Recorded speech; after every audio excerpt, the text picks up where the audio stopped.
رسول الله. حي على الصلاة.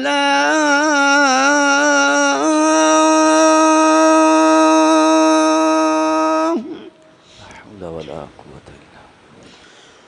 حي على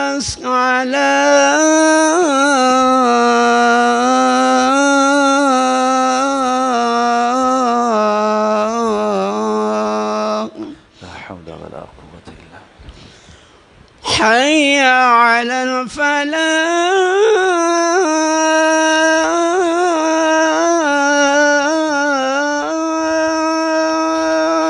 لا حول ولا قوة إلا بالله. حي على الفلاح.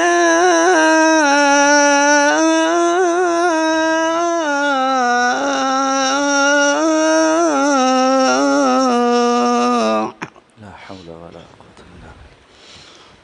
الله أكبر الله أكبر. الله أكبر. الله. لا إله إلا الله. لا إله إلا الله. اللهم صل على محمد وعلى كما صليت على إبراهيم وعلى آل إبراهيم إنك حميد مجيد. اللهم بارك على محمد وعلى آل محمد وعلى آل إبراهيم إنك حميد مجيد. رب هذه الدعوة التامة والصلاة القائمة محمد وسلم. رضيت بالله ربا بالإسلام دينا محمد النبي صلى الله عليه وسلم.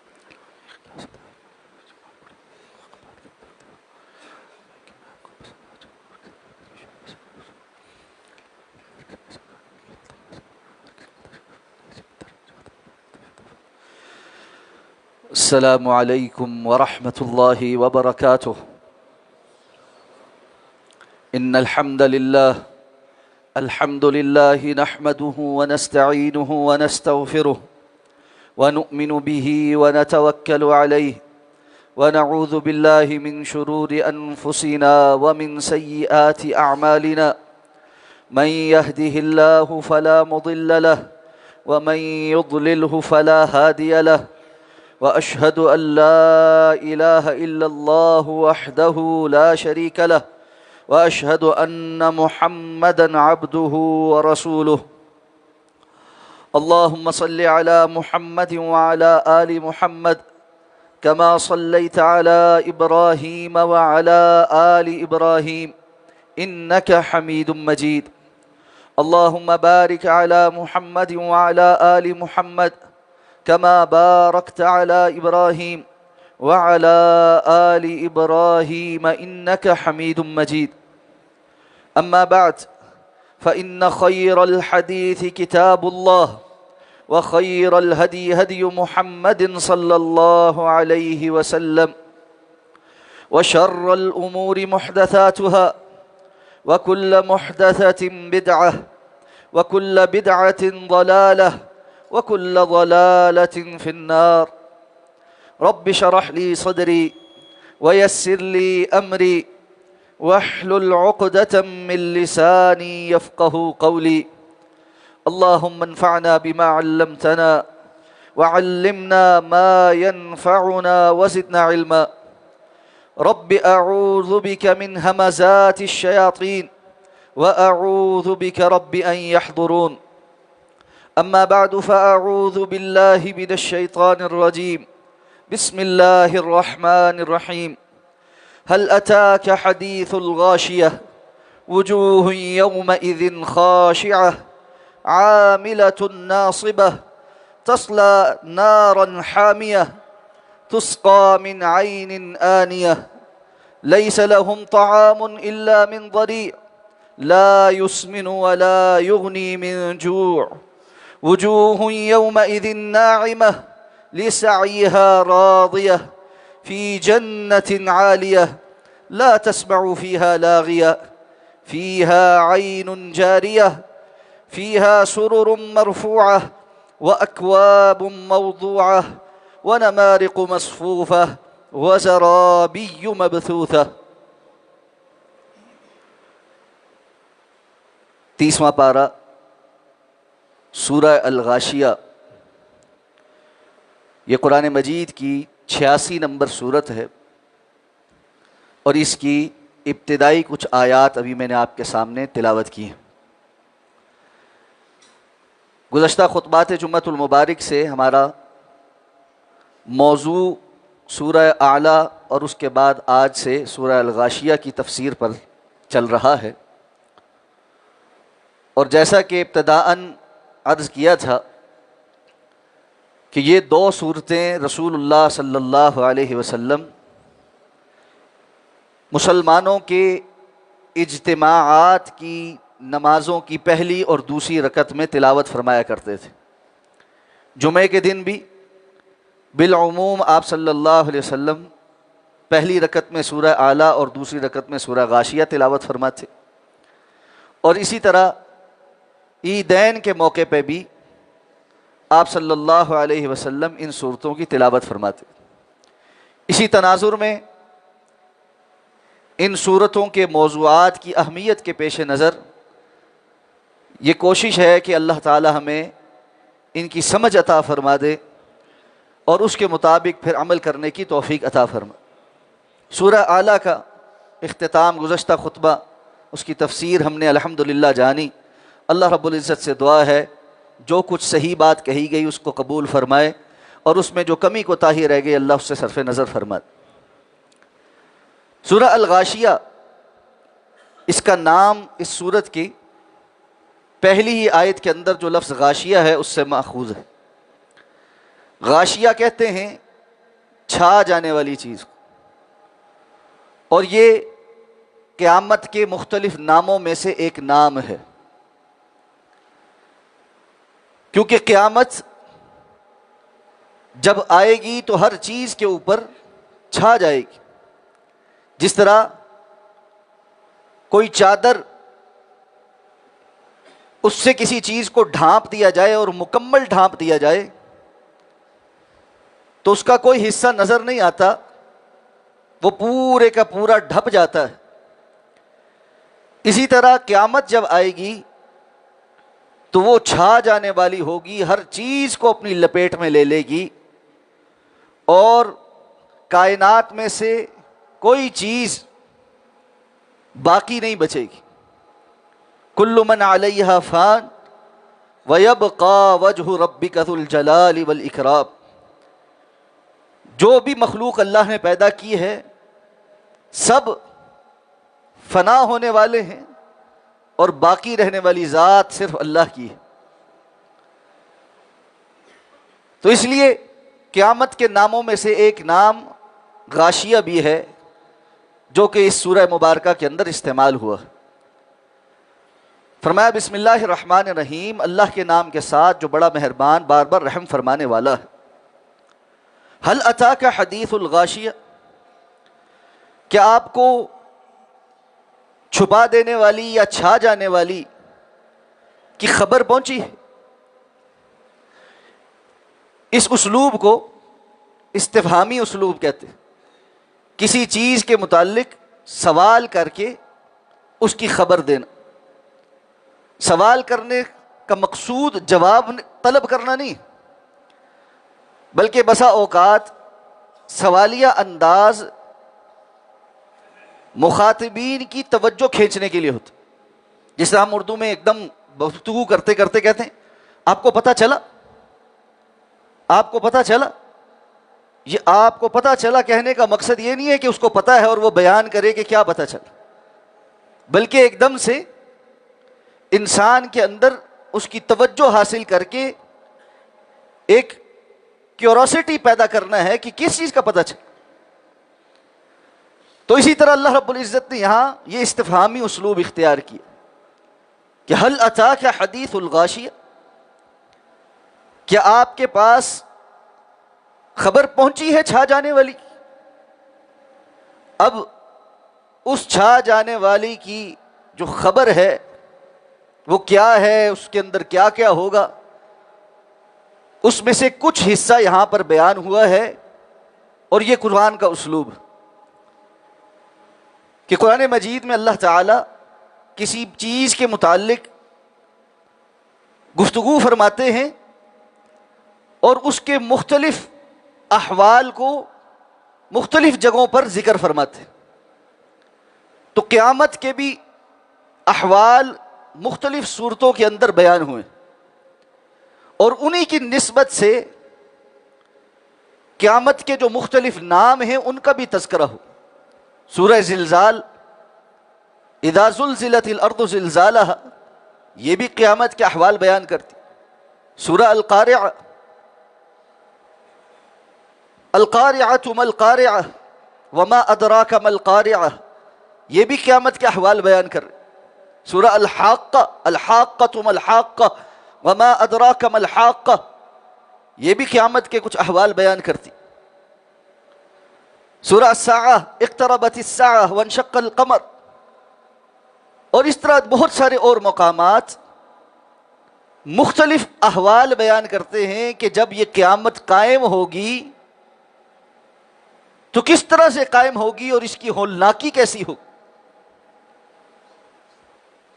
اختصار کے ساتھ اگر ہم ان تمام نصوص کا خلاصہ کریں اور جو کچھ رسول اللہ صلی اللہ علیہ وسلم نے اس کی تفصیل میں بیان کیا ہے، تو اس خلاصے کے لیے بھی شاید 2-3 خطبات لگ جائے۔ لیکن دنیا کے اندر جو کچھ ہے اس سب کا سمٹ جانا، آسمانوں کا شق ہو جانا، زمین کا لپیٹ دیا جانا، سور کا پھونکا جانا، جو جہاں ہے اس کو وہیں پر موت کا آ جانا، اور ہر وہ چیز جس کو انسان بہت زیادہ اہمیت دیتا ہے اس کی اہمیت صفر ہو جانا، بڑے بڑے اونچے پہاڑ جن کو انسان دیکھ کر محو حیرت ہو جاتا ہے کہ اللہ رب العزت نے کیسی چوٹیاں بنائی ہیں، 8-8 ہزار میٹر کی بلندیوں والی، کالعہن المنفوش، وہ بالکل دھنکی ہوئی روئی کے مانند یا بادلوں کے مانند ہوا میں اڑنے لگیں، اور انسان حیران ہوگا کہ اس زمین کو ہو کیا گیا، اور ہر چیز اللہ رب العزت سمیٹ لیں، سیارے آپس میں ٹکرا کر ختم ہو جائیں، ستارے گریں گے، سورج چاند گریں گے، اور اللہ رب العزت کی طرف سے اس دنیا کے خاتمے کا اعلان جو اللہ نے کیا ہوا ہے وہ عمل پذیر ہو جائے گا۔ ایسے میں ہر شخص جس کو ابھی موت آنے والی ہے، جو اپنی آنکھوں سے اس منظر کو دیکھ رہا ہے، وہ ایسا ہو جائے گا کہ گویا حواس باختہ ہو کر نشے میں پھر رہا۔ وَتَرَى النَّاسَ سُكَارَىٰ وَمَا هُمْ بِسُكَارَىٰ وَلَٰكِنَّ عَذَابَ اللَّهِ شَدِيدٌ، آپ لوگوں کو دیکھیں گے کہ گویا کہ وہ نشے میں ہیں جبکہ وہ نشے میں نہیں ہوں گے، لیکن اللہ کا عذاب ہی اس دن بڑا شدید ہو۔ تو اس لیے یہ غاشیہ یہ ایسے آئے گی کہ چھا جائے گی، اور کوئی قوت اس کے مقابل نہیں کھڑی ہو سکتی۔ اور یہ بات جان لیں کہ یہ اللہ کا ایک امر ہے، اور اللہ کا ایک امر نافذ ہوگا تو کل کائنات اس امر کے سامنے نہیں کھڑی ہو سکتی۔ کجا یہ کہ انسان یہ سمجھتے ہیں کہ ہم اللہ کے فیصلے کے مقابل اللہ کے مقابل آ سکتے، کوئی شخص اللہ کے امر کے مقابل نہیں آ سکتا، اللہ کے فیصلے کے مقابل نہیں آ سکتا، اللہ کی ذات کے مقابل آنا تو بڑی دور کی بات۔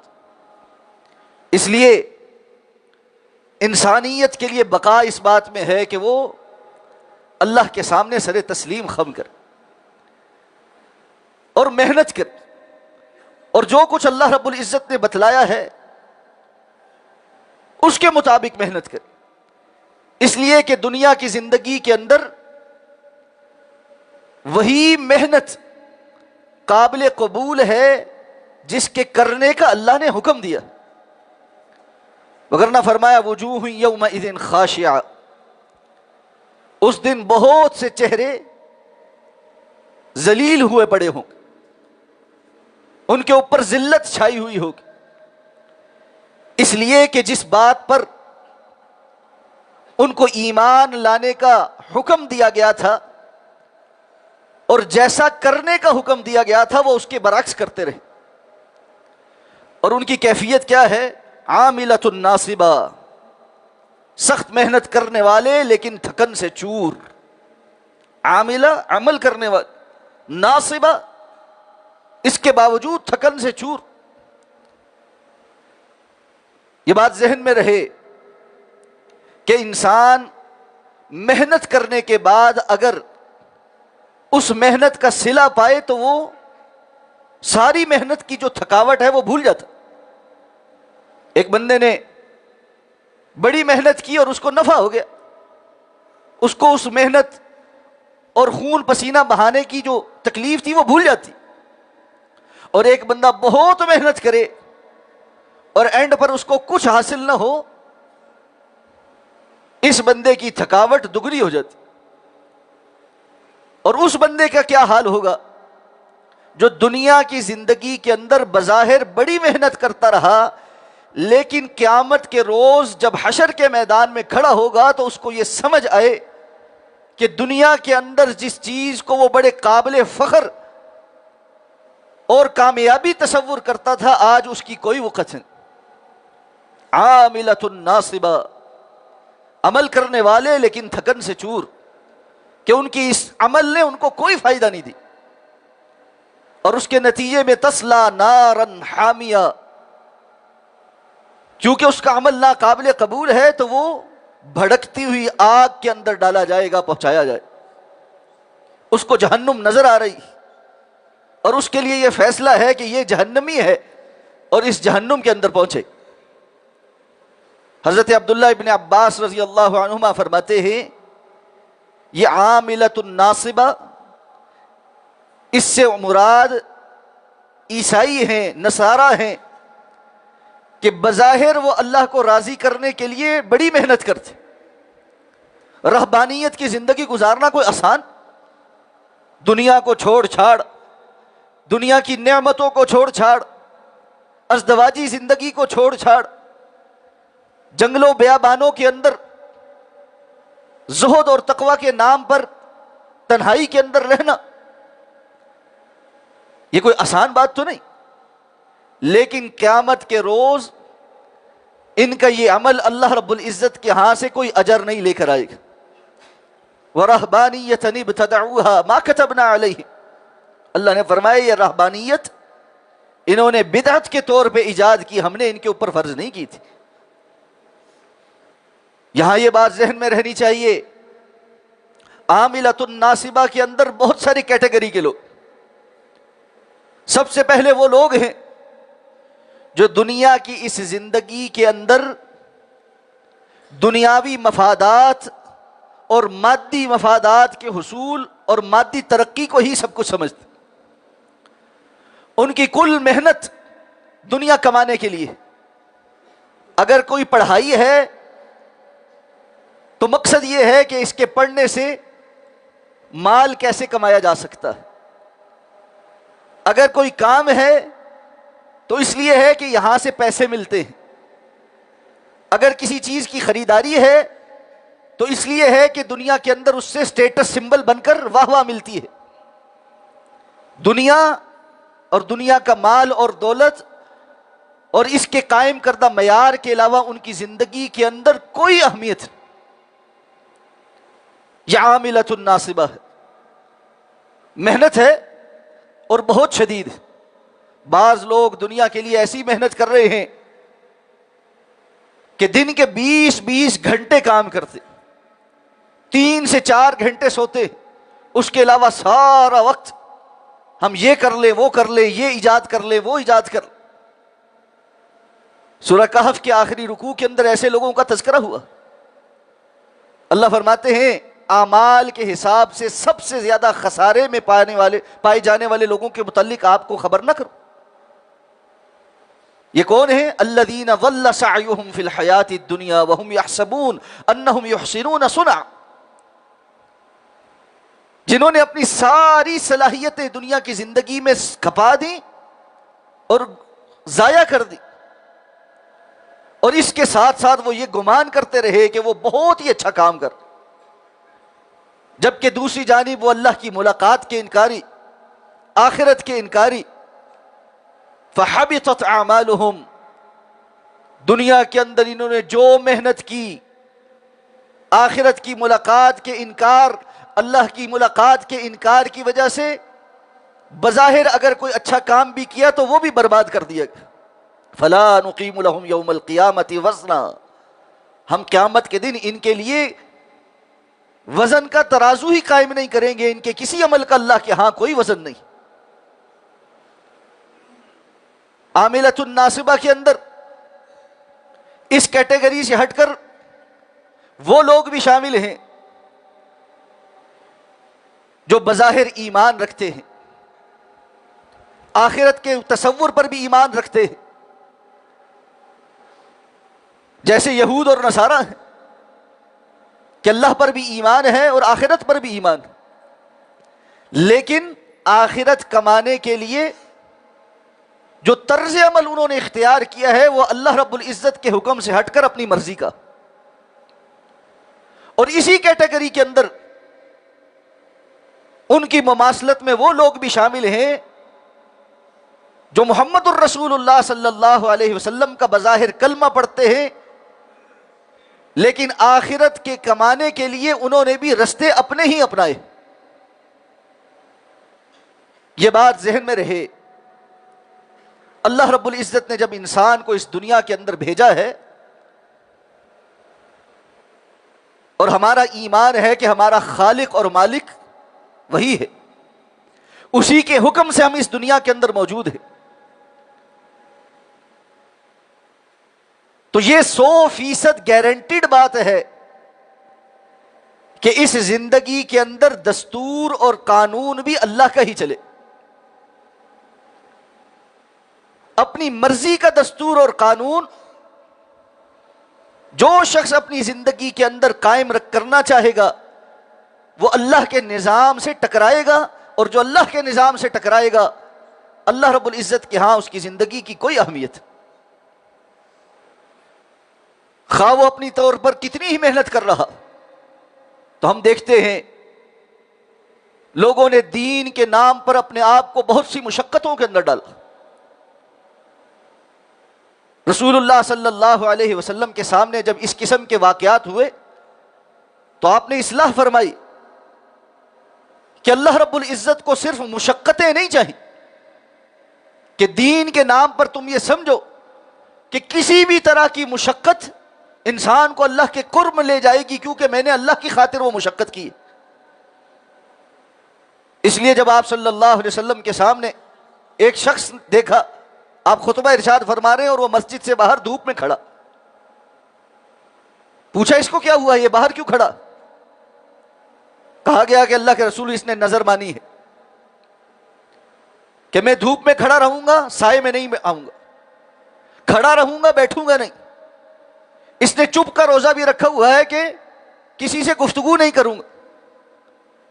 آپ صلی اللہ علیہ وسلم نے فرمایا کہ اس کو کہو کہ اندر آئے، سائے میں بیٹھے بھی اور گفتگو بھی کرے. اسی طرح آپ صلی اللہ علیہ وسلم نے دیکھا کہ ایک سفر پر ایک خاتون پیدل جا رہی، سواری پر سوار نہیں ہو رہی، ننگے پاؤں ہے. پوچھا اسے کیا ہوا؟ کہا اس نے نظر مانی ہے کہ اللہ کے گھر جاؤں گی، سواری پر سوار نہیں ہوں گی، پیدل رہوں گی اور ننگے پاؤں اسی طرح چلتی رہوں گی. آپ نے فرمایا اس کو سواری پر سوار بھی ہو اور سائے میں بھی جائے کہ اللہ کو اس کی مشقت سے کوئی تعلق نہیں. قرآن میں اللہ فرماتے یرید اللہ بکم اليسر ولا یرید بکم العسر، اللہ تمہارے لیے آسانیاں پیدا کرنا چاہتے ہیں، تمہیں مشکلات کے اندر نہیں ڈالنا چاہتے. اللہ نے جو احکامات دیے ہیں ان میں بھی انسانوں کے احوال کی رعایت کرتے ہوئے مریض کا خیال کیا ہے، خواتین کا خیال کیا ہے، بچوں کا خیال کیا ہے، زندگی کے مختلف بیماریوں کا خیال کیا ہے، اور ہر جگہ رخصتیں عنایت فرمائی ہیں. یہ اس لیے کہ اللہ کی شریعت کا مطلوب لوگوں کو مشقت کے اندر ڈال کر عذاب میں مبتلا کرنا نہیں ہے، بلکہ اطاعت اور فرما برداری کے مظاہر کو قائم کر. لیکن آپ دیکھیں گے کہ بہت سارے لوگوں نے دین کے نام پر ایسی ایسی چیزیں ایجاد کی ہیں جو سوائے مشقتوں کے اور کچھ نہیں، جبکہ کتاب و سنت سے ان کا کوئی تعلق نہیں۔ ہمارے بزرگ بہت پہنچے ہوئے ہیں، کیسے پتا چلا بہت پہنچے ہوئے ہیں؟ ان کی کرامتیں ہیں۔ کرامت کیا ہے؟ اتنے سال انہوں نے ایک پیر پر کھڑا ہو کر چلا کاٹا۔ فلاں بزرگ کچے دھاگے کے ساتھ اپنے بال ایسے باندھ لیتے تھے اور اس کو چھت کے ساتھ لٹکا لیتے تھے تاکہ نیند کے جھونکے جب آئیں تو وہ ایسے دھاگے سے کھچ پڑے اور وہ سوئے نہ، اور ہمہ وقت اللہ کی طرف متوجہ رہے۔ فلاں شخص نے ساری زندگی عشاء کی نماز کے وضو سے فجر کی نماز پڑھی ہے۔ یہ ساری وہ مشقتیں ہیں جس کا کتاب و سنت کے اندر کوئی تعلق نہیں۔ عاملۃ ناصبہ، اس قسم کی حرکتیں کر کے یہ سمجھنے والا کہ میں اللہ کو راضی کر رہا ہوں۔ کتنے لوگ آپ نے دیکھے ہوں گے مزارات کے اوپر مجاور بن کے بیٹھے۔ رسول اللہ صلی اللہ علیہ وسلم نے قبر پر مجاور بن کے بیٹھنا اس کو حرام قرار دی۔ قبر کو پختہ کرنا، اس پر قبہ بنانا اور وہاں مجاور بن کے بیٹھ جانا، یہ حرام ہے۔ صرف مجاور بن کے نہیں بیٹھے، عیسائی راہبوں کی طرح مخصوص قسم کا لباس بھی پہنا ہے۔ پھر اپنے اوپر بعض لوگوں نے لوہے کے کڑے پہنے ہوئے ہیں، کسی نے گلے میں، کسی نے بازوؤں میں، کسی نے گلے سے لے کر پاؤں تک زنجیریں پہنی ہیں۔ کس لیے یہ ساری مشقتیں کیوں ہیں؟ گھنگرو پہن کر ناچ رہے ہیں، دھمالے ڈال رہے ہیں، یہ مشقتیں کیوں ہیں؟ زین لہم الشیطان اعمالہم، شیطان نے ان کے لیے ان کے اعمال کو مزین کر دی۔ عاملۃ ناصبہ، عمل کر کر کے تھک جانے والے، مشقتیں کر کر کے تھک جانے والے، لیکن حال یہ ہوگا قیامت کے دن چہرے ذلیل ہوئے پڑے، ذلت چھائی ہوئی۔ تسلا نارا حامیہ، کھولتی ہوئی آگ، بھڑکتی ہوئی